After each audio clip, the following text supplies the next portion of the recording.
Haleluya Yesus, Engkau luar biasa bagi kami. Engkau naik ke surga untuk memberkati kami dengan Roh Kudus, Roh penolong, penghibur, memberikan sukacita, damai, sejahtera. Kami bersyukur Yesus, oleh karena kasih karunia-Mu yang begitu melimpah atas hidup kami. Saat ini, malam hari ini kami boleh bersekutu beribadah. Dalam ibadah live streaming, kami sangat mengucapkan syukur bahwa firman-Mu tidak berhenti, selalu memberkati kami. Firman-Mu bahkan mendatangi rumah kami satu demi satu untuk menguatkan iman kami, khususnya di tengah wabah penyakit ini. Kami bersyukur Yesus selalu peduli memperhatikan keadaan kami. Kami bersyukur, Yesus bersyukur. Kami mempersiapkan diri untuk kami akan menerima berkat firman pengajaran. Kami membuka hati kami dan kami mendengarkan dan untuk belajar dengar-dengaran akan setiap firman-Mu di dalam hidup kami. Dan nantinya tetap tuntun kami Yesus, supaya kami bisa menjadi pelaku firman, bukan hanya pendengar saja, supaya kehidupan kami dapat menjadi berkat dimanapun kami berada. Nama Yesus yang dipermuliakan. Terima kasih, terima kasih. Berbicaralah, kami siap mendengarkan. Berbicaralah ya Yesus, kami akan dengan duduk dengan tenang mendengarkan setiap perkataan-Mu.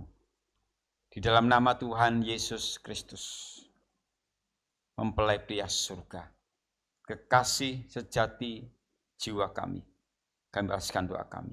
Haleluya. Amin. Puji nama Tuhan. Rakasion semuanya. Ya. Shalom. Ya. Philadelphia.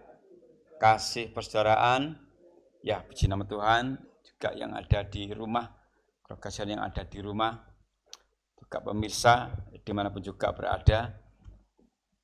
Biarlah kami di sini yang di gereja tetap akan berjuang semaksimal mungkin untuk tetap melaksanakan ibadah. Karena ini merupakan kehendak Tuhan dalam hidup kita. Jangan sampai penyampaian firman pengajaran terhalang oleh suatu apapun juga. Dan kita bersyukur bahwa firman itu mendatangi rumah kita. Mengucap syukurlah.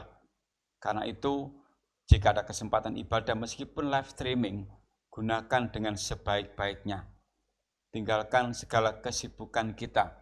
Mari kita fokuskan untuk beribadah. Kita harus menguatkan iman kita. Jangan sampai karena ibadah live streaming ini, kita menyepelekan, sehingga ditinggalkan jam-jam ibadah. Tetap sama, jam ibadah tetap jam ibadah. Hanya perbedaannya sekarang kita live streaming. Tetap hormati firman Allah. Bersyukurlah, karena Yesus mau datang. Dia mengetuk pintu hati kita, untuk kita membuka pintu hati kita untuk menerima berkat firman. Dan firman itu terus akan kita terima untuk menguatkan iman kita, juga keluarga kita. Supaya kita dikatakan berbahagia. Berbahagialah mereka yang haus akan kebenaran. Berbahagialah mereka yang mau terima firman. Terus kata-kata berbahagia disampaikan Yesus untuk kita semuanya. Memberikan semangat kepada kita, agar kita tidak lemah. Terlebih di saat wabah pandemi seperti ini, kita harus menguatkan rekan kita, menguatkan sesama kita, juga hidup kita perlu juga dikuatkan dengan firman pengajaran. Yesus khotbah di bukit, itu merupakan inti dari iman kita semuanya. Ada banyak kata-kata berbahagia disampaikan waktu Yesus khotbah di bukit. Malam hari ini kita akan belajar, berbahagialah orang yang miskin di hadapan Allah, karena mereka akan dikatakan yang mempunyai kerajaan surga. Apa makna dari ayat ini? Kita akan baca bersama-sama. Matius 5 ayat yang ketiga.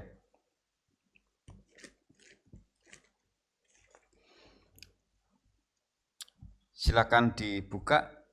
Yang di rumah juga persiapkan Alkitab pribadi. Ya, saya katakan Alkitab pribadi supaya tidak dompleng ya. Paling enak itu satu orang satu Alkitab supaya lebih fokus, tidak saling ya rebutan Alkitab, tapi kita punya Alkitab pribadi ya. Matius 5 ayat yang ketiga, kita baca 1, 2, 3. Berbahagialah orang yang miskin di hadapan Allah, karena merekalah yang empunya kerajaan surga. Amin.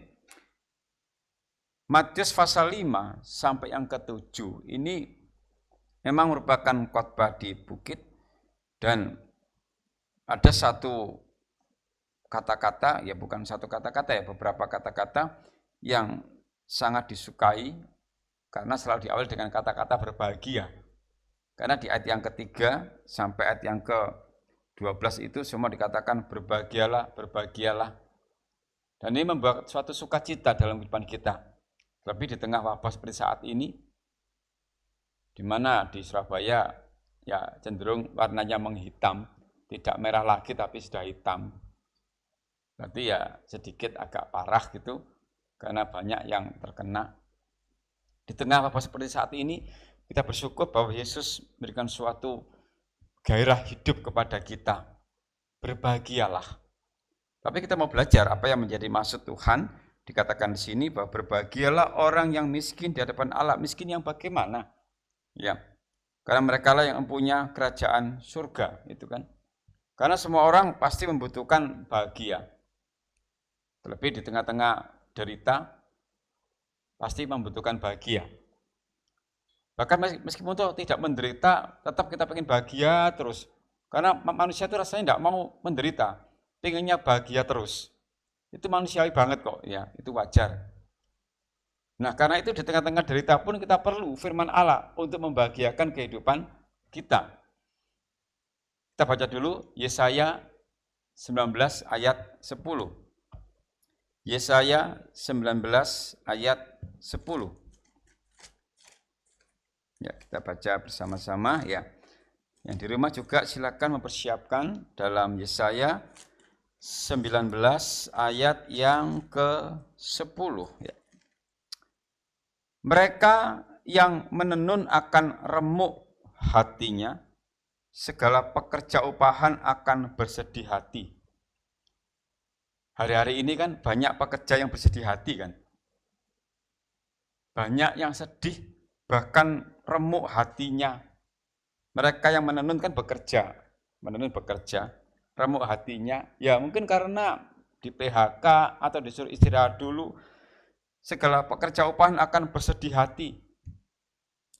Jadi saya sebelum melayani sempat membaca berita bahwa ada satu orang yang adiknya terkena wabah penyakit ini. Kemudian dia mengupload di media sosial. Nggak tahu gimana ceritanya, tetangganya itu tahu-tahu langsung WA Japri kepada orang yang mengupload ini. Intinya begini, gara-gara keluarganya ada yang terkena penyakit itu, maka dia disuruh istirahat oleh perusahaannya selama 14 hari. Ternyata ada peraturan sepihak atau bagaimana bahwa perusahaan ini memberikan aturan yang baru, kalau ada pegawainya yang tetangganya satu RT atau satu RW yang ada yang terkena penyakit, maka orang ini meskipun tidak terkena harus diistirahatkan selama 14 hari. Tadi saya baca sekilas. Tapi kalau pegawai yang lain yang di kampungnya tidak ada yang terkena penyakit ini, ya tidak apa-apa. Kan kesannya sepihak. Tapi saya membaca ayat ini, ya itu sudah dinubuatkan. Segala pekerja upahan akan bersedih hati. Di sini loh kita membutuhkan suatu bahagia. Siapa nggak bingung? Dan ini juga Saya juga membaca tadi bahwa di Jakarta PSBB-nya mau ditambah lagi, diperpanjang lagi. Jadi kita tidak tahu kapan selesainya ini. Padahal semua rencana sudah di-planning, acara-acara besar sudah di-planning, bisa semuanya gagal. Termasuk dunia pendidikan kebingungan, kapan masuknya pun. Di satu sisi membahagiakan, di satu sisi tidak membahagiakan. Bagi yang membahagiakan, yang sebelum wabah penyakit ini suka bolosan anak-anak didik itu, ya karena disuruh belajar di rumah akhirnya harus dinaikkan. Itu membahagiakan kan? Atau tahu-tahu tidak tahu gimana tinggal ulangan dari rumah karena sistemnya online, masuk langsung naik kelas. Jadi di satu sisi membahagiakan, di lain pihak membingungkan. Yang bingung masalah penerimaan siswa baru. Semuanya bingung bagaimana. Gitu. Di lain pihak membutuhkan banyak murid, di lain pihak mereka memfokuskan murid ke satu tempat. Jadi semuanya serba bingung, sehingga saya membaca ayat ini, Yesaya ini, mereka yang menenun, yang bekerja menenun akan remuk hatinya. Kemudian segala pekerja upahan akan bersedih hati. Sedih semuanya. Dan kita memang kepingnya segera berakhir wabah ini.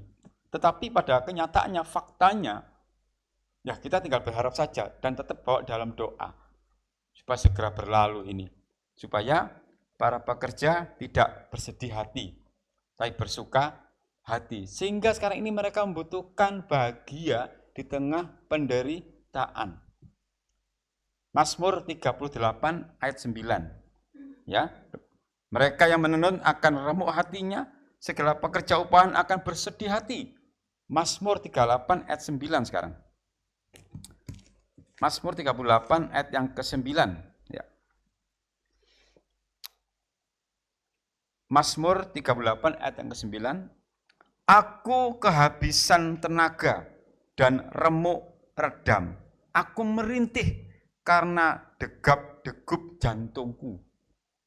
Klop dengan Yesaya 19 ayat yang ke-10. Aku kehabisan tenaga dan remuk redam. Wes entek-entekan, tenaga habis-habisan. Aku merintih. Jadi akhir-akhir ini semuanya kehabisan tenaga, merintih, dan yang menenun remuk hatinya, yang pekerja upahan bersedih hati. Awalnya mau di-planning dapat bonus sekian banyak, tahu-tahu semua dikurangi, dan semuanya bingung. Dan kita enggak sendirian. Yang bingung banyak orang. Inilah, kita membutuhkan bahagia di tengah-tengah derita. Dan bukan kita aja, semua orang saat ini membutuhkan bahagia. Dan Yesus peduli akan kehidupan kita. Yesus naik ke surga, tidak langsung naik saja. Tapi di Lukas 24 ayat 50 sampai 53, terangkat Yesus memberkati para murid. Sehingga dicurahkan Roh Kudus, roh penghibur. Ingat, roh penghibur. Supaya apa? Kita berbahagia. Jadi Roh Kudus dicurahkan itu untuk kita, untuk memberikan suatu penghiburan di saat seperti kondisi saat ini. Semuanya bingung bagaimana harus hidup. Kok cari tambahan? Untuk hidup saja itu bersyukur loh. Rencana-rencana semuanya sudah kacau semuanya. Semuanya remuk, semua pekerja upahan bersedih hati. Tapi kita bersyukur, Yesus naik ke surga. Dia mencurahkan Roh Kudus, roh penghibur untuk kita. Dan kita saat ini perlu saling menguatkan. Kita perlu saling menguatkan untuk saudara-saudara kita yang tertimpa musibah, mungkin yang sedang sakit atau apa, kita perlu saling menguatkan. Kita perlu saling menolong semampu kita. Kemarin di gereja, ya, waktu siang itu, ada seseorang yang datang ke gereja, banyak cerita, singkatnya membutuhkan pertolongan.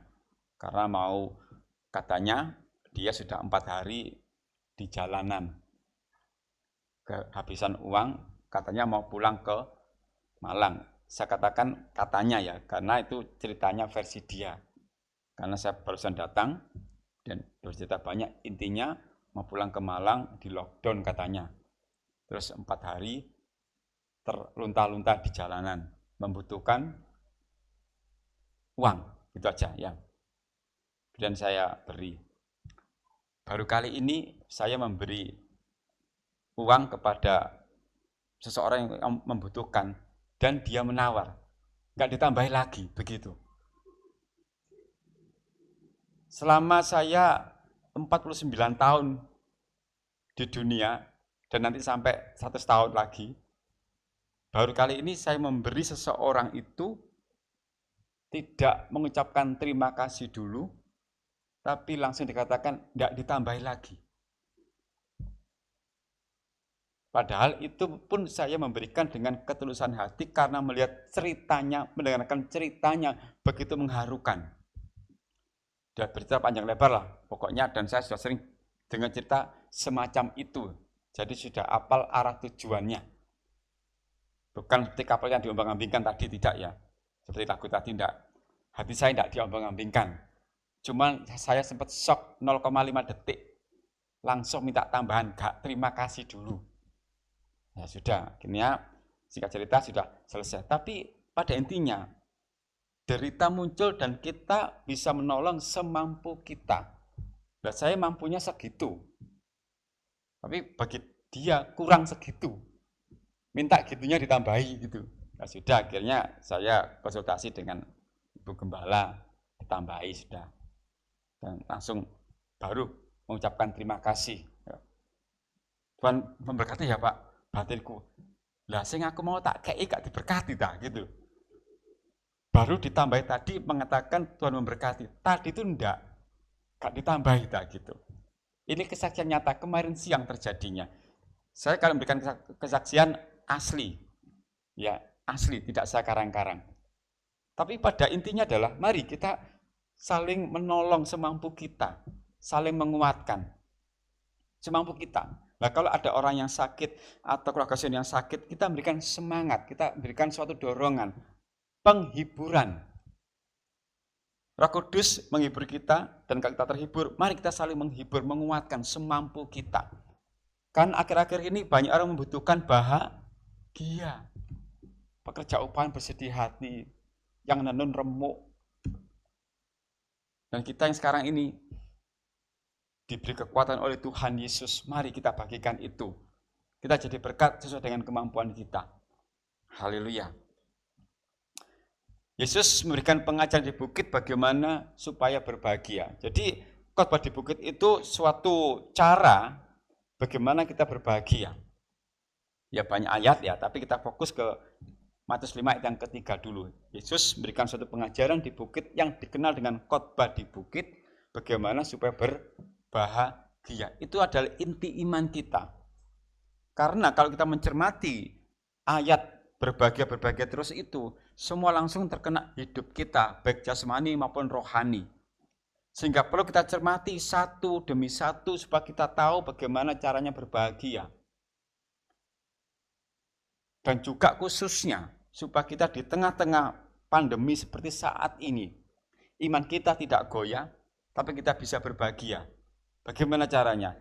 Yesus yang akan memberitahu caranya, dan kita tinggal mengikuti saja. Karena Yesus sudah berjanji bahwa Roh Kudus akan diberikan untuk memberikan suatu penghiburan kepada kita dan kekuatan kepada kita agar kita tidak bersedih hati, agar kita berbahagia. Dan Yesus sudah mengatakan, aku tidak akan membiarkan kamu. Aku tidak akan meninggalkan kamu. Bersyukurlah. Bersyukurlah. Ya. Jadi khotbah di bukit itu akan memberikan suatu kebahagiaan dalam kehidupan kita. Kita kembali ke Matius 5 tadi. Ya. Kan saya ulang membacakan Matius 5 ayat yang ketiga tadi. Ya. Berbahagialah orang yang miskin di hadapan Allah, karena merekalah yang mempunyai kerajaan surga. Ya. Ini ada beberapa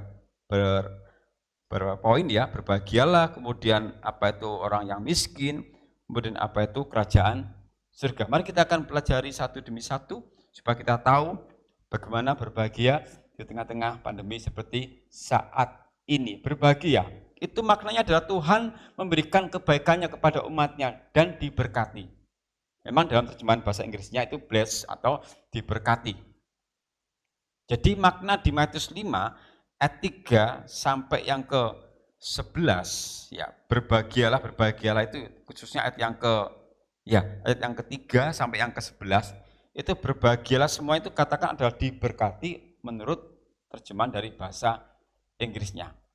Sehingga Tuhan memberikan kebaikannya kepada umatnya, itulah berkat kita. Dan Tuhan itu kalau memberikan sesuatu pasti yang terbaik. Tuhan kalau memberikan kita itu nggak pernah setengah-setengah, total, pasti yang terbaik. Dan tepat sasaran dan sesuai kebutuhan kita. Tidak mungkin reset. Ingat ya, bahwa Tuhan itu kalau memberkati kita selalu tepat sasaran. Kalau manusia ya mungkin seringkali nggak tepat sasaran. Bantuan sosial yang orang berada cukup malah dapat. Mungkin datanya keliru, kan bisa jasa, gitu. Bantuan dari pusat kepada orang-orang.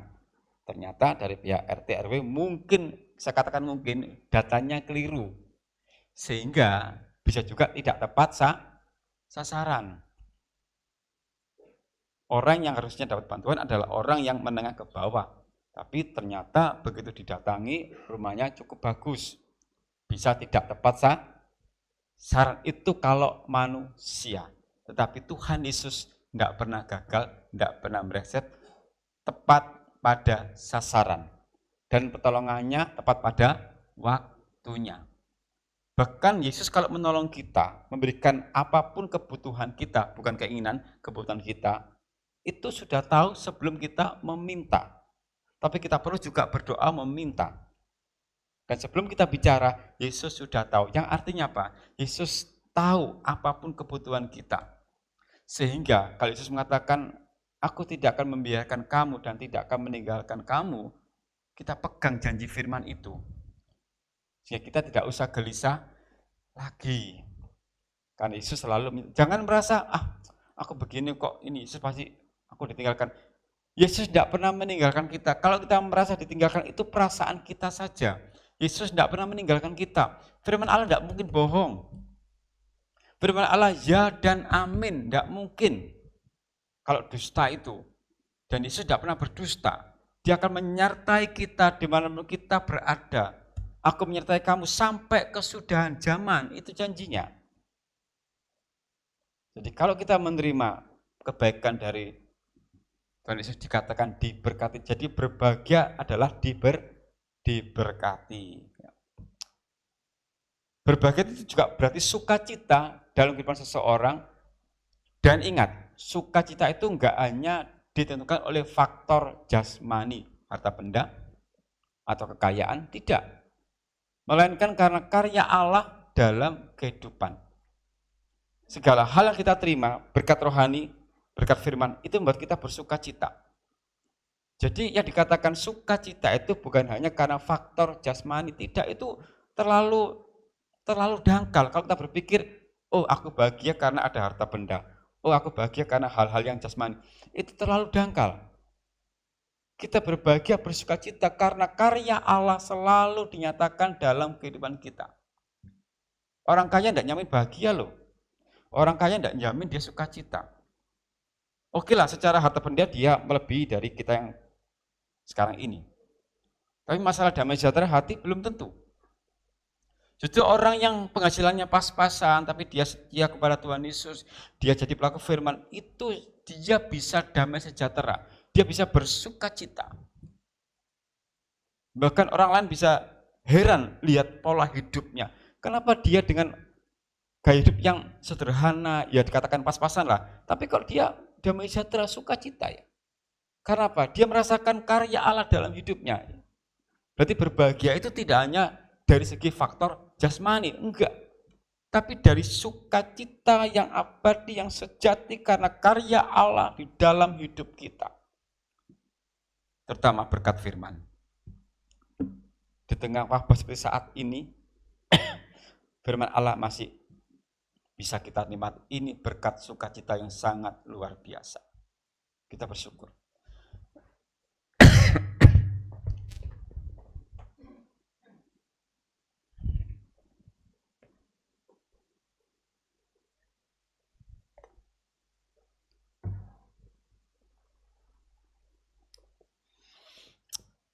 Ya, puji Tuhan, ya.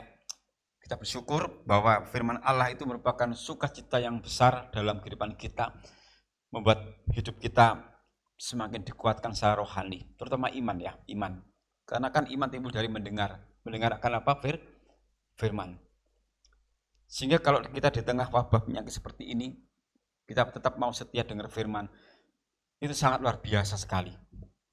Tapi seandainya kita sudah diberi kesempatan ibadah live streaming, bisa dengar firman, tapi dengan sengaja meninggalkan, entah karena kesibukan yang lain, atau karena buka dagangan, atau apa, dan dengan sengaja meninggalkan, bagaimana ada kekuatan iman? Ya memang saya tidak tahu, tapi Allah Maha tahu. Jadi jangan sampai dengan sengaja kita meninggalkan jam-jam ibadah meskipun live streaming. Hormati, hargai firman pengajaran itu. Yesus mau memberikan firman-Nya kepada kita. Itu luar biasa. Yesus peduli akan kita. Yesus tidak mau kita lemah iman, semakin dikuatkan. Tapi ternyata kita seringkali meremehkan firman itu. Dan setiap orang yang meremehkan firman akan binasa rohaninya. Hosea 4 ayat 6 mengatakan, umatku binasa karena tidak mengenal Allah. Allah adalah firman. Tidak mau kenal firman, bisa binasa hidup rohaninya. Hargai firman pengajaran itu. Hormati Yesus yang mau datang ke rumah kita, hormati. Itulah karya Allah dalam kehidupan kita, sehingga kita tetap bersuka cita. Setiap hari kita perlu terima firman, setiap hari. Supaya apa? Pikiran kita tidak kalut. Gimana tidak kalut loh? Membaca berita, media sosial, tambah pasien, tambah lagi. Makanya perlu kita baca firman tiap hari supaya ada keseimbangan. Kalau pola pikir kita banyak menerima informasi seperti itu, dan firman Allah tidak ada dalam pola pikir kita setiap hari, nanti kita bisa gelisah, merinding, wedi. Bisa stres karepe dhewe. Belum lagi nanti melihat posisi Jakarta kayak gitu, kota yang lain, bisa membuat kita jadi takut dengan sendiri, padahal ya tidak juga. Kenapa kita takut? Ya karena diri kita yang terlalu banyak informasi seperti itu justru mengurangi firman Tuhan. Ini kelemahan kita. Perbanyaklah firman itu dalam hidup kita, supaya nanti informasi yang benar itu ada dalam pola pikir kita. Karena firman Allah pasti benar kan? Nah, kalau kita terlalu mengesampingkan firman dan memperbanyak informasi itu, kayaknya selalu berburu informasi kayak gitu ya. Wah, firman Allah dikesampingkan gampang, besok pagi aja nunggu lagi. Besok pagi nunggu lagi. Baca pagi, mulai jam 9 sampai malam, informasi terus. Apa enggak kacau, bingung. Akhirnya takut dengan sendirinya. Jadi karya Allah itu adalah firman yang ada dalam kehidupan kita yang membuat kita bersuka cita. Puji Tuhan, ya. Karya Allah yang membuat bahagia itu adalah salah satunya pengampunan dosa. Ini loh, ini yang membuat kita berbahagia. Sukacita sejati karena apa? Ada pengampunan dosa. Yesus disalib untuk apa? Untuk kita. Itu berbahagia loh kita. Harusnya kita yang ada di salib itu, tapi Yesus yang menggantikan kita. Dia menjadi yang terkutuk. Harusnya kita yang terkutuk. Dan itu adalah suatu bahagia. Roma 4 ayat 7 sampai 8. Roma 4 ayat 7 sampai 8. Berbahagialah, perhatikan ya. Ada kata apa? Berbahagialah. Orang yang diampuni pelanggaran-pelanggarannya dan yang ditutupi dosa-dosanya. Ayat 8. Berbahagialah manusia yang kesalahannya tidak diperhitungkan Tuhan kepadanya. Jadi karya Allah yang membuat kita berbahagia, salah satunya, banyak ya, salah satunya adalah pengampunan dosa. Dan karya Allah dalam hidup kita terlalu banyak. Ini salah satunya. Karena apa? Orang yang diampuni pelanggarannya dikatakan berbahagia. Mazmur 32. Mazmur 32. Saya tunjukkan kata-kata berbahagia ya. Mazmur 32 ayat 1 sampai 2. Dari Daud, nyanyian pengajaran. Berbahagialah orang yang diampuni pelanggarannya, yang dosanya ditutupi. Berbahagialah manusia yang kesalahannya tidak diperhitungkan Tuhan dan yang tidak berjiwa penipu. Berbahagialah, berbahagialah, dan berbahagialah. Jadi salah satu karya Allah dalam hidup kita yang membuat kita berbahagia adalah kita diampuni dosa-dosa kita. Dosa kita terlalu banyak loh.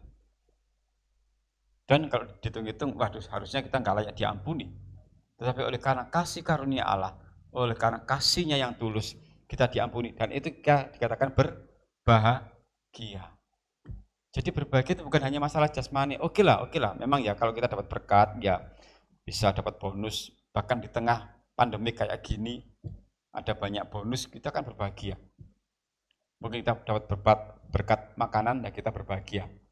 Ya, kemarin di tempat kami di keluarga Pasuri, berkat makanan melimpah sampai anak saya Lydia itu mengatakan, ya, wah kita ini meskipun kayak gini di tengah corona kok banyak berkat makanan ya bersyukurlah saya bilang gitu. Karena selalu mengalir itu kan puji Tuhan. Ya tidak banyak melimpah, enggak, tapi itu membutuhkan Allah memelihara kita. Dan itu juga berlaku untuk semuanya juga. Ya tidak sampai berkilo-kilo tidak ya. Tapi artinya apa? Pemeliharaan selalu nyata. Dan ini merupakan kerinduan saya juga untuk keluarga Sion yang lain juga bisa diberkati Tuhan. Artinya apa? Bahwa mari kita berserah kepada Yesus. Jangan bimbang, jangan gelisah. Kita percaya bahwa Yesus selalu menyertai kita. Berbahagialah. Kalau masalah diampuni dosa selesai, apalagi masalah yang lain. Jangan bimbang, jangan gelisah hatimu. Dian 14 ayat ke-1 kan mengatakan, jangan gelisah hatimu dan percayalah kepadaku. Jangan bimbang lagi. Ya. Kalau masalah dosa diampuni kita berbahagia, apalagi yang lain. Pasti kita juga dikatakan berbahagia. Nah, sekarang kita kembali ke Mazmur. Matius ya, maksud saya. Tadi masalah berbahagia sudah kita pelajari bersama-sama. Ya, sudah saya jelaskan. Sekarang kita akan mempelajari berikutnya, apa yang diartikan miskin di hadapan Allah.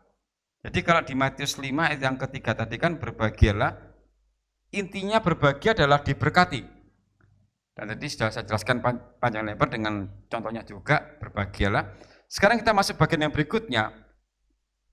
Ini saya baca ulang. Berbahagialah orang yang miskin di hadapan Allah, karena merekalah yang empunya kerajaan surga. Apa yang dikatakan, apa artinya orang yang miskin di hadapan Allah? Arti pertama adalah mereka yang memerlukan hidup dan kuasa dari Roh Kudus. Jadi merasa miskin, dia tahu dia tidak bisa apa-apa. Dia memerlukan kehidupan dan kuasa dari Roh Kudus. Kisah Rasul 1 ayat 8. Arti dari miskin yang pertama adalah Kisah Rasul 1 ayat yang ke-8. Kisah Rasul 1 ayat yang ke-8. Ya. Tetapi kamu akan menerima kuasa kalau Roh Kudus turun ke atas kamu, dan kamu akan menjadi saksiku di Yerusalem dan seluruh Yudea dan Samaria dan sampai ke ujung bumi. Tetapi kamu akan menerima kuasa kalau Roh Kudus turun ke atas kamu. Jadi miskin yang pertama tadi katakan adalah mereka yang memerlukan hidup dan kuasa dari Roh Kudus. Artinya adalah gini, aku ini perlu kuasa Roh Kudus. Kalau enggak gitu aku enggak akan bisa apa-apa. Dan ini terwakili oleh para murid, karena para murid saat mau ditinggalkan oleh Yesus, mereka berduka cita. Nah, untuk menumbuhkan sukacita, Yesus mencurahkan Roh Kudus-Nya. Yesus kembali ke Bapa dan menitipkan Roh Kudus untuk bersama dengan para murid, supaya mereka tidak berduka cita. Dan orang-orang yang merasa seperti inilah yang dikatakan miskin di hadapan Allah. Jadi arti miskin di sini bukan masalah tidak punya apa-apa dalam arti harta benda, tapi kita akan mempelajari secara arti rohani.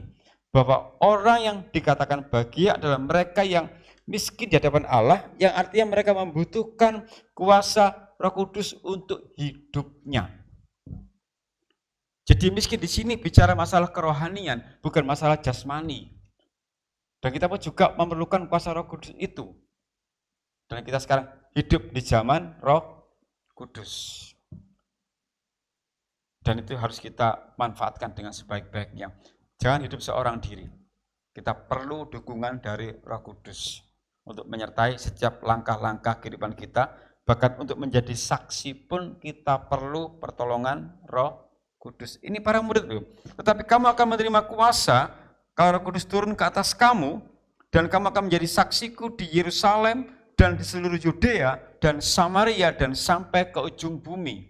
Ini para murid sangat membutuhkan kuasa Roh Kudus. Kalau enggak, ya banyak ujian hidup. Kita pun sekarang ini loh. Kalau enggak ada Roh Kudus menyertai kita, bagaimana? Pasti akan goncang iman kita, pasti akan bingung kita. Wah, semua orang sudah kalut ya. Tadi kan sudah kita baca itu. Pekerja upahan, bersedih hati. Yang menenun remuk hatinya. Sudah kacau semuanya. Disinilah peran Roh Kudus, Roh penghibur yang menolong, menguatkan kita. Dan akan menyertai kita ya.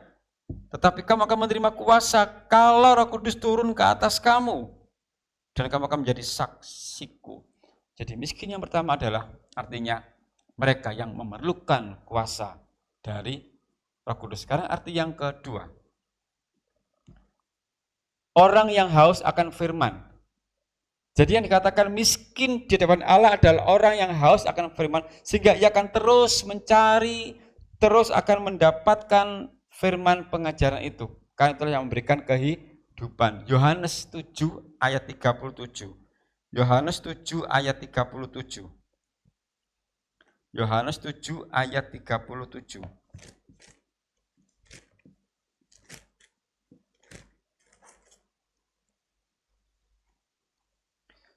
Yohanes 7 ayat yang ke-37. Dan pada hari terakhir, yaitu pada puncak perayaan itu, Yesus berdiri dan berseru, barang siapa haus, perhatikan barang siapa haus, ini bicara soal kerohanian, baiklah ia datang kepadaku dan minum. Firman Allah itu air kehidupan. Jiwaku haus kepadamu, ya Allah yang hidup. Orang yang merasa miskin di hadapan Allah adalah dia perlu air hidup. Dia haus akan firman. Dia akan terus mencari firman pengajaran. Karena itu saat ibadah selalu dia menanti-nantikan kapan ya ibadah. Aku mau terima firman pengajaran. Itu kalau yang haus akan firman. Kalau yang enggak haus akan firman atau wis enggak perlu haus-haus lagi. Wis enggak butuh ibadah.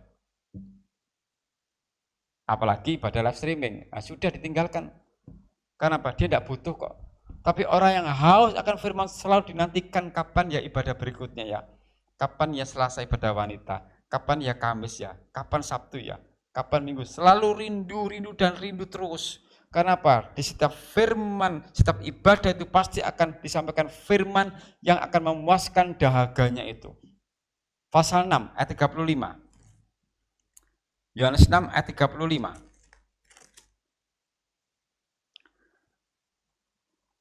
Kata Yesus kepada mereka, akulah roti hidup. Barang siapa datang kepadaku, ia tidak akan lapar lagi, dan barang siapa percaya kepadaku, ia tidak akan haus lagi. Jadi orang yang haus akan firman itu dikatakan berbahagia, dia butuh firman. Karena dia menyadari bahwa kalau tanpa firman aku nggak bisa apa-apa. Karena firman itu akan menuntun langkah hidupnya. Firman akan mengajar hidupnya. Firman akan mendidik sikap hidupnya. Karena segala tulisan yang diilhamkan oleh Allah, oleh Roh Kudus, berguna untuk mendidik, mengajar, dan mengarahkan kepada yang benar. Itu ada di 2 Timotius 3 ayat 16, nanti dibaca sendiri. Jadi orang yang haus akan firman itu adalah dikatakan berbahagia, haus akan firman. Membutuhkan kuasa Roh Kudus, berbahagia. Itu makna miskin di hadapan Allah. Luar biasa loh. Dan ini perlu kita terapkan dalam hidup kita. Sudahkah kita haus selama ini? Atau kita memang tidak pernah haus? Ajaib ya, kalau ada orang yang nggak pernah haus itu hebat berarti. Kalau saya pribadi, saya selalu haus akan firman. Belajar dan terus belajar, tidak pernah berhenti. Ini makna yang kedua. Sekarang yang ketiga, apa maknanya orang yang miskin di hadapan Allah? Suatu kemauan yang sungguh untuk mencari dan mau dituntun oleh cara Tuhan. Tidak pakai maunya sendiri. Suatu kerinduan aku mau dituntun karena aku nggak bisa apa-apa. Miskin itu kan intinya nggak punya apa-apa, nggak punya daya. Aku nggak bisa kalau nggak dituntun oleh Allah. Mika 4 ayat 5. Mika 4 ayat 5. Silakan ditemukan dulu ya. Mika 4 ayat yang kelima. Biarpun segala bangsa berjalan masing-masing demi nama ilahnya, tetapi kita akan berjalan demi nama Tuhan Allah kita untuk selamanya dan seterusnya. Perhatikan ya. Tetapi kita akan berjalan demi nama Tuhan Allah kita untuk selamanya dan seterusnya. Orang yang miskin dapat Allah adalah orang yang mau selalu dituntun oleh cara Tuhan, bukan caranya sendiri. Karena hikmat manusia itu kadang-kadang bisa mencelakakan. Yang disangkanya lurus ternyata menuju maut. Dan kalau hidup kita pakai cara kita sendiri, itu berarti kita sudah merasa kaya ilmu, kaya pendidikan. Padahal orang yang miskin di hadapan Allah ada orang yang selalu membutuhkan Tuhan. Tuhan, aku nggak bisa kalau engkau nggak menuntun aku. Haus akan firman, dan firman akan menuntun setiap langkah kehidupan kita. Di tengah wabah seperti saat ini, kita perlu tuntunan Allah. Bahkan setelah wabah ini selesai pun, kita terus akan meminta supaya Tuhan Allah menuntun langkah hidup kita. Supaya kita tidak berbuat semau kita sendiri. Mau buka usaha, minta hikmat Tuhan dulu. Berdoa dulu. Tuhan, aku mau membuka usaha ini. Mau melanjutkan sekolah. Tuhan, aku mau melanjutkan sekolah di mana ini. Berdoa dulu. Enggak langsung. Begitu semua butuh. Dan itulah yang disukai oleh Allah, bahwa kita bergantung kepada Allah. Setiap orang yang bergantung kepada Allah, dialah yang miskin di hadapan Allah. Dia tidak punya kemampuan apa-apa, dia tidak bisa berdaya apa-apa. Dia butuh Allah, dia butuh Roh Kudus.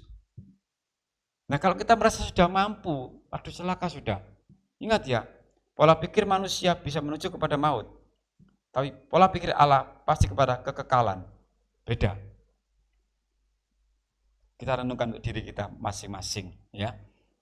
Jangan sampai kita pakai cara kita sendiri. Mau usaha, berdoa dulu minta hikmat Tuhan. Enggak mungkin kalau Allah enggak dengar, kalau kita doa sungguh-sungguh pasti Allah dengar. Kita mau kegiatan apa juga minta hikmat Allah. Kita berdoa minta tuntunan Allah. Dan saya percaya semua orang saat ini semua tekun berdoa gara-gara wabah ini. Yang awalnya jarang-jarang berdoa. Sehingga ada hikmah di balik peristiwa. Ini orang semua tekun berdoa loh, saling ingatkan, ayo doa, gitu loh. Tapi sebelum corona, ya ampun diobrak-obrak, gak berdoa belas. Tapi dengan adanya corona ini, gak diobrak langsung berdoa. Nah itu. Dan biarlah ketekunan berdoa ini nanti juga terjaga terus meskipun sudah tidak ada corona. Karena orang yang berdoa itu adalah orang yang butuh Tuhan. Tapi yang nggak pernah berdoa nggak butuh Tuhan. Jadi langkahnya ya tetap ini gagal. Yusuf itu kan berdoa. Dan Allah buat dia berhasil. Sukses. Kita tiru sikapnya Yusuf itu. Yang tekun berdoa. Dengar-dengaran. Dan dia jadi berkat bagi saudara-saudaranya. Dia berhasil. Kita pakai cara Tuhan, bukan cara kita.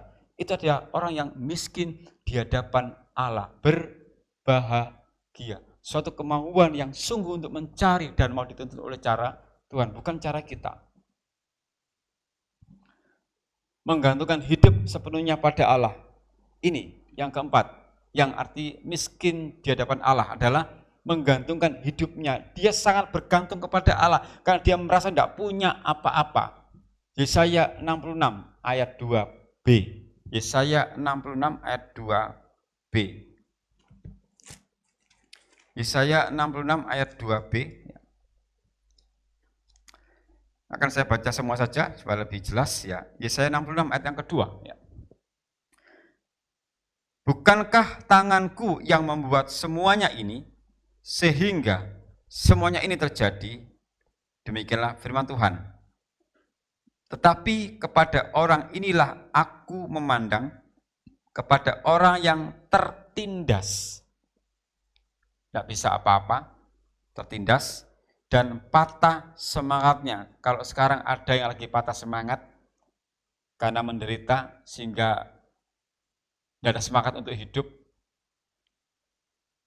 nyerah, ya sudah wes, tidak ada gairah sama sekali, dan yang gentar kepada firmanku, ya, kepada orang-orang semacam inilah aku memandang. Berarti ini adalah contoh orang yang miskin, dia tertindas dan dia perlu Allah untuk menguatkan hidupnya, untuk menumbuhkan semangatnya. Mazmur 34 ayat 7. Mazmur 34 ayat 7. Mazmur 34 ayat 7. Mazmur 34 ayat 7. Orang yang tertindas ini lagi-lagi tertindas. Sama dengan Yesaya tadi. Orang yang tertindas ini berseru dan Tuhan mendengar. Ia menyelamatkan dia dari segala kesesakannya. Orang yang tertindas itu makna orang yang miskin, dia tidak bisa apa-apa. Nah, kalau kita merasa tidak bisa apa-apa, berserulah. Kalau sekarang ini kita merasa tertindas, berserulah. Kalau sekarang ini kita patah semangat, berserulah. Memang siapa sih yang nggak patah semangat kalau derita nggak habis-habis terus datang, wes kayak bingung banget gitu loh. Ingat, Tuhan tidak meninggalkan kita. Tuhan tidak meninggalkan keluarga Sion. Tuhan tidak meninggalkan setiap umat yang mau bergantung kepada Allah. Dan orang yang merasa diri bergantung kepada Allah, dialah yang miskin di hadapan Allah. Dan orang semacam ini dikatakan berbahagia. Dan orang suka, Allah suka kepada orang-orang yang semacam ini. Karena dia perlu Allah dalam kehidupannya. Aku bergantung kepada Allah, tidak pakai pola pikirku sendiri, tidak pakai kekuatanku sendiri, tapi aku perlu Allah. Dan inilah yang dikatakan miskin di hadapan Allah. Berbahagia loh. Jadi kalau kita miskin di hadapan Allah itu berbahagia. Beda kalau miskin di hadapan manusia, beda. Malah kita diolok-olok, malah kita dihina. Tapi kita datang kepada Allah, maka Dia akan memperhatikan kita. Dan mereka berseru, saat tertindas mereka berseru, dan Tuhan memandang. Aku memperhatikan. Allah mau kita bergantung kepada Dia. Allah mau kita berserah kepada Dia.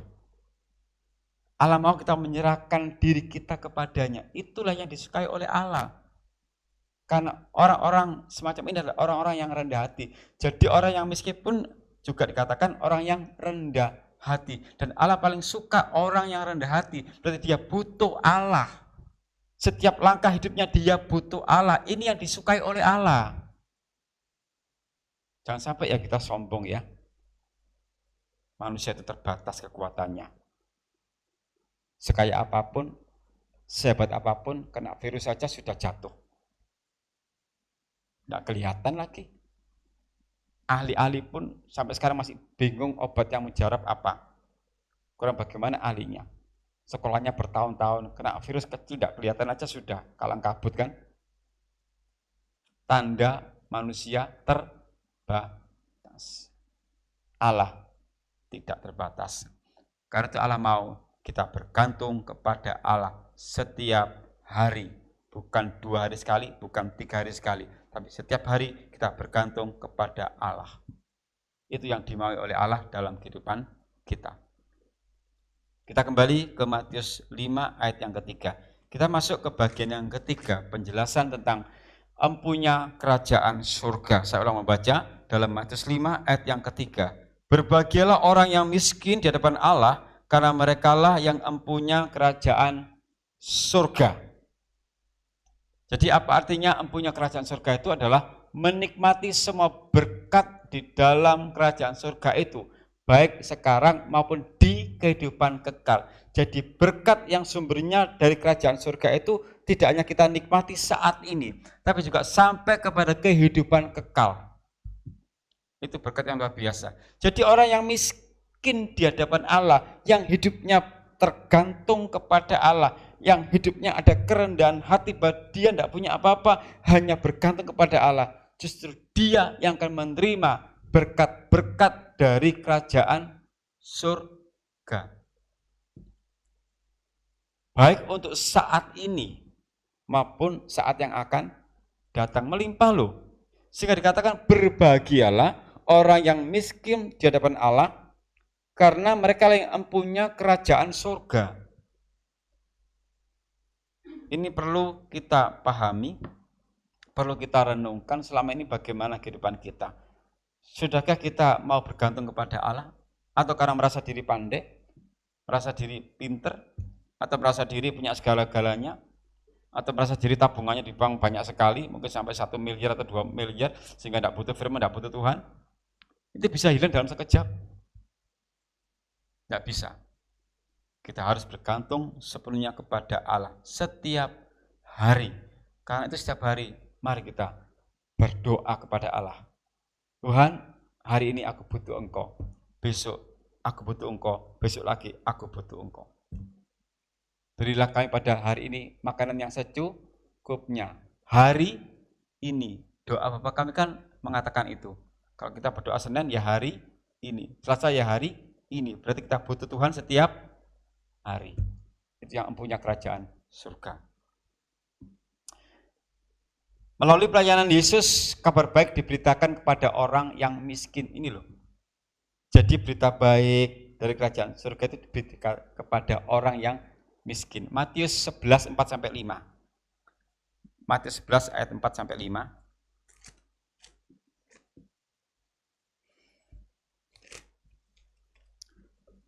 Matius 11 ayat 4-5 ya. Yesus menjawab mereka, pergilah dan katakanlah kepada Yohanes apa yang kamu dengar dan kamu lihat. Orang buta melihat, orang lumpuh berjalan, orang kusta menjadi tahir, orang tuli mendengar, orang mati dibangkitkan, perhatikan, dan kepada orang miskin diberitakan kabar baik. Mengapa bukan kepada orang kaya? Itu kan pertanyaan. Kok orang miskin? Nah, tadi kan kita sudah tahu penjelasannya. Bahwa orang miskin itu yang bergantung kepada Allah, yang berserah kepada Allah, dialah menerima kabar baik. Nah, kita bandingkan Yesaya 61 ayat 1. Kita bandingkan ya. Tentang miskin ini ya. Yesaya 61 ayat 1. Ini kita bandingkan saja. Yesaya 61 ayat yang ke-1.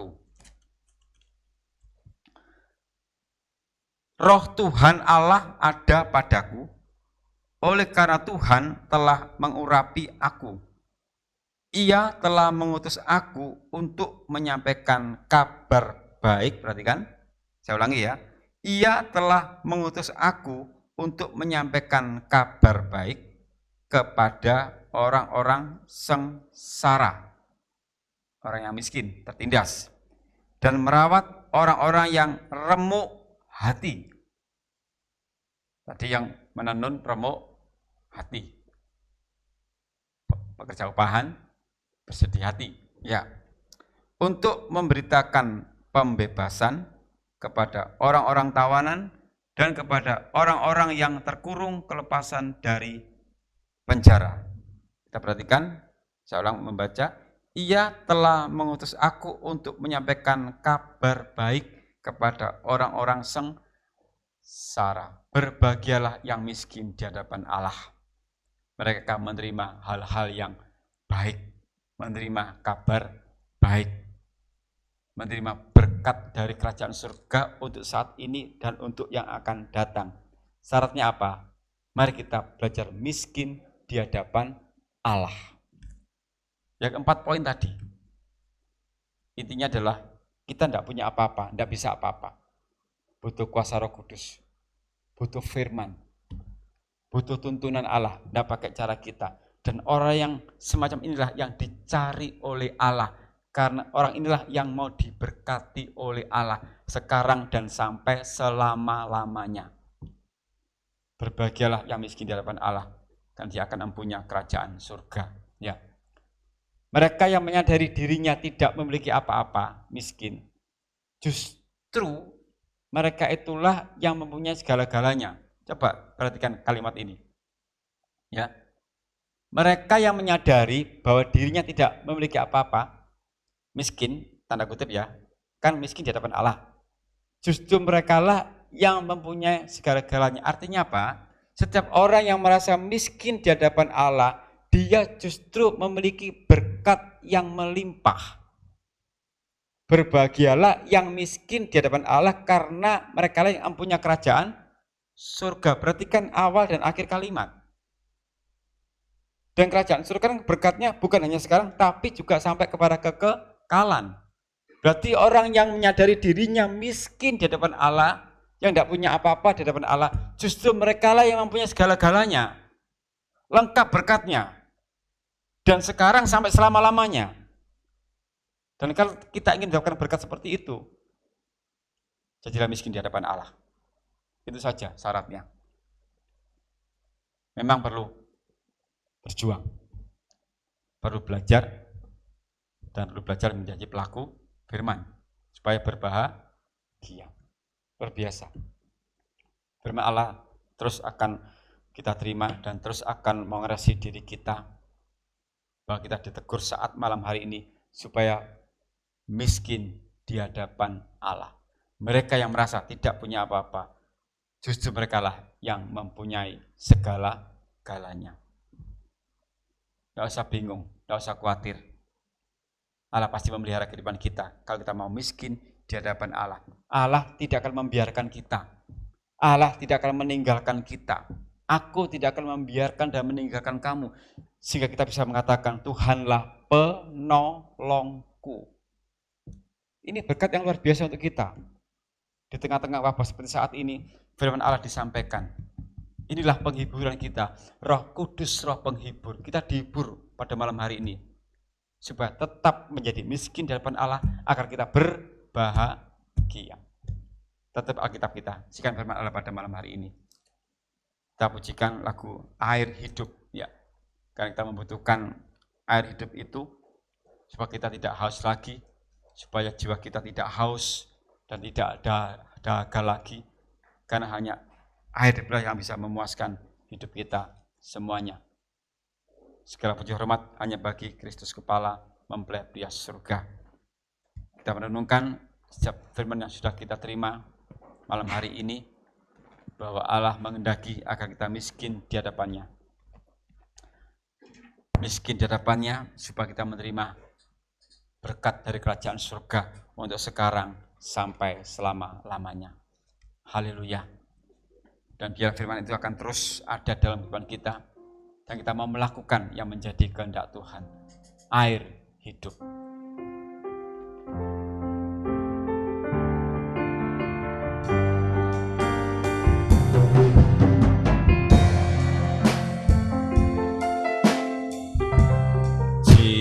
Jiwaku haus kepadamu, ya Allah yang hidup, selalu ku rindu berada di bait-Mu. Aliri hatiku dengan air firman-Mu.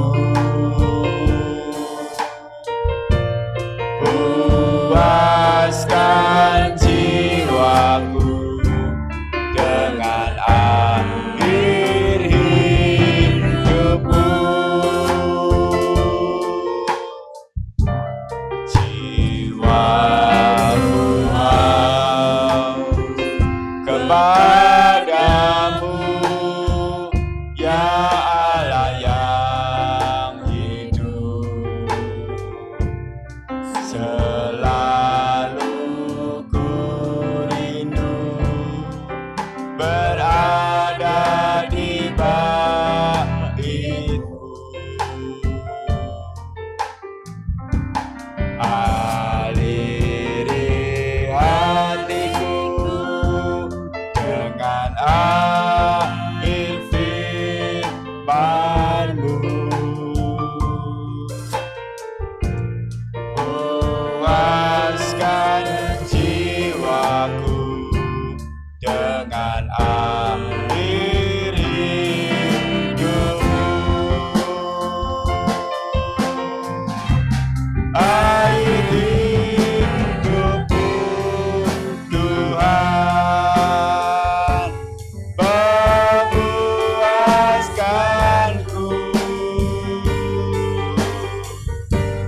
Air hidupmu Tuhan, segarkan dahagaku. Sukacita mempelai selalu memanjat di hatiku.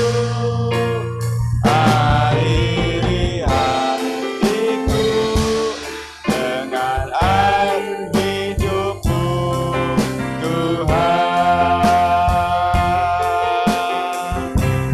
Air hidupmu Tuhan, memuaskanku.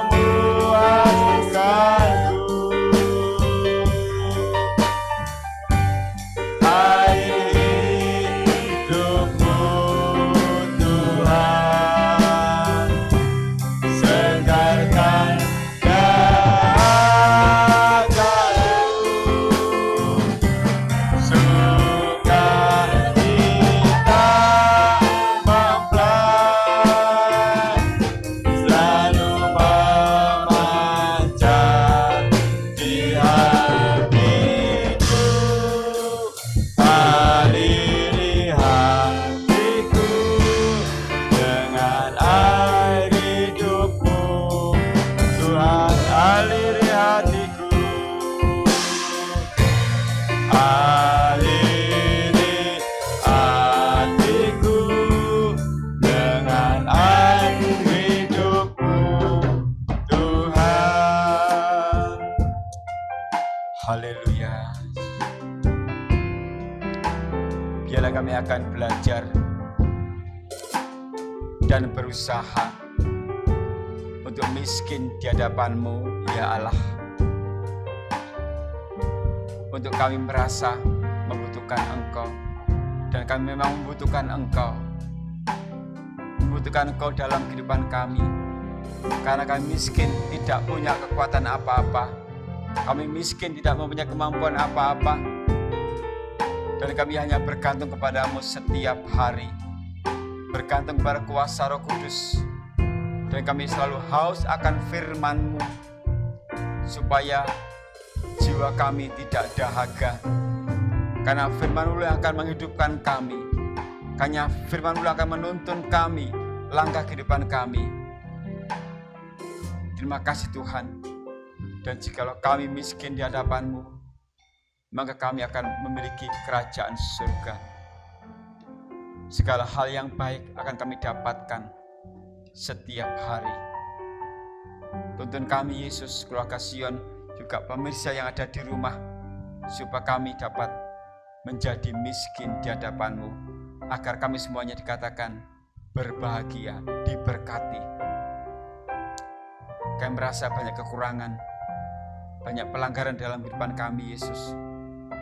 Karena selama ini kami merasa mampu, dan kami menyepelekan akan firman-Mu. Kami merasa diri kaya, kami merasa diri tidak membutuhkan firman-Mu. Pada malam hari ini Kau menegur kami, supaya kami menjadi miskin di hadapan Allah, supaya kami empunya kerajaan surga. kami bersyukur untuk berkat firman pada malam hari ini yang menyadarkan kami semuanya. Dan biarlah kami tidak goyah iman kami, tetap bersemangat. Karena kami tahu Yesus tidak pernah meninggalkan kehidupan kami, selalu menyertai setiap langkah kehidupan kami. Bahkan di saat kami merasa miskin, jujur disitulah Yesus membuat kami kaya. Kerohanian kami menjadi kaya. Terima kasih Tuhan Yesus untuk segala berkat firman-Mu pada malam hari ini. Dan tetap kami bawa dalam doa untuk bangsa dan negara kami ini. Memberkati pemerintahan dimanapun kami berada. Memberkati semua yang sudah berjuang keras untuk mengatasi wabah penyakit ini. Di semuanya kami serahkan ke dalam tangan-Mu. Engkau yang berkuasa atas segala-galanya. Kami manusia sangat terbatas. Karena itu biarlah kami akan menjadi miskin di hadapan-Mu, supaya kuasa-Mu nyata di dalam kehidupan kami. Terima kasih Tuhan Yesus. Memberkati kami yang gereja, memberkati yang di rumah, memberkati pemirsa yang ada di rumah, memberkati kami semuanya, terutama dengan berkat firman. Karena firman-Mu-lah yang menjadi kebutuhan kami di akhir zaman ini. Saya bersyukur untuk ibadah pada malam hari ini. Kau sudah memberkati kami dan menyertai kami dari awal hingga selesainya. Terima kasih Tuhan Yesus, terima kasih. Dan kami bawa dalam doa untuk jam-jam ibadah berikutnya. Live streaming, mohon berkat-Mu juga untuk semua peralatan yang kami gunakan. Yesus memberkati agar tidak ada kendala di saat kami menyerahkan ibadah live streaming ini. Terima kasih, kami bersyukur untuk hari ini, terutama untuk ibadah pada saat ini.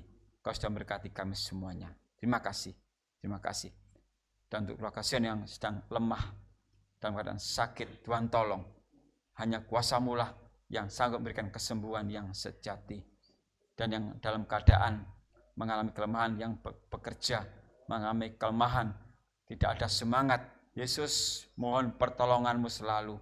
Kami percaya kuasa-Mu luar biasa. Dan Kau memandang kepada setiap orang yang tertindas, yang berseru kepadamu. Karena Engkau selalu memandang, memperhatikan kepada siapa saja yang miskin di hadapan-Mu. Karena kami sangat bergantung akan Engkau. Kuatkan kami Yesus. Kuatkan kami semuanya.